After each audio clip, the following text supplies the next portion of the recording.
So over here on the bottom right hand side, you can see the date and time right here. So if you were to go around and click on this, then you get the detail of the date and time. So if I were to expand this out, you can see that the current date and time is actually selected out. But if you want to change out the date and time which is there in your system, so let's say for example it is wrong, a wrong reason is selected for the time, then you can easily change out the date and time by going around into the settings from start menu right here. So I'm just going to go around into settings right here. So once you go around onto the settings, I'm just going to go around over here, and in setting you can simply go around and type in time right here. So once you do that, what happens is that you have the date and time settings, as you can see, which you can click out. So you can go around into time and language over here from the left side as well to change around the date and time. So here you can see that the current date and time is selected, and it is based on the time zone that I selected right here. If I were to go around and choose another time zone right here, then what happens is that the date and time changes accordingly right here.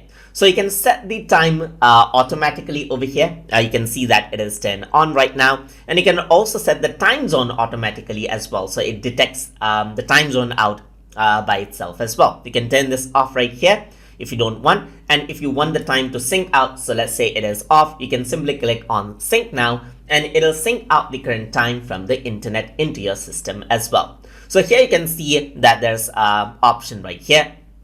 And right now the set time is in automatic mode. But if I were to turn this off, what happens is that now what you can do is you can go around and set the date and time yourself as well. So over here you can see that you can see the additional calendars over here as well, and you can see some additional clocks over here as well. But what I'm going to do is I'm going to set the date and time now. So in order to do that, I'm going to go around over here, and I'm going to click on the change button over here. So you can go around and choose the date right here and even the time right here, press change, and what happens is that the date and time will be changed out accordingly, just like this. And if you were to go around and change out the time zone again, it'll readjust the time accordingly, and you can sync it out as well. You can also go around onto the additional clock option right here. So let's say you want additional clock, so you want to show this clock right here, and you want to show this clock, let's say for example of a different time zone, you can go around and press apply right here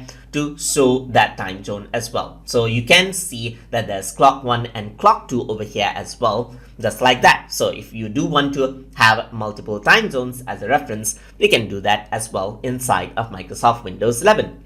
And that is how you can work around with date and time settings inside of Microsoft Windows 11. So hope you guys learned something as always. And as always, please like, comment, share, and subscribe.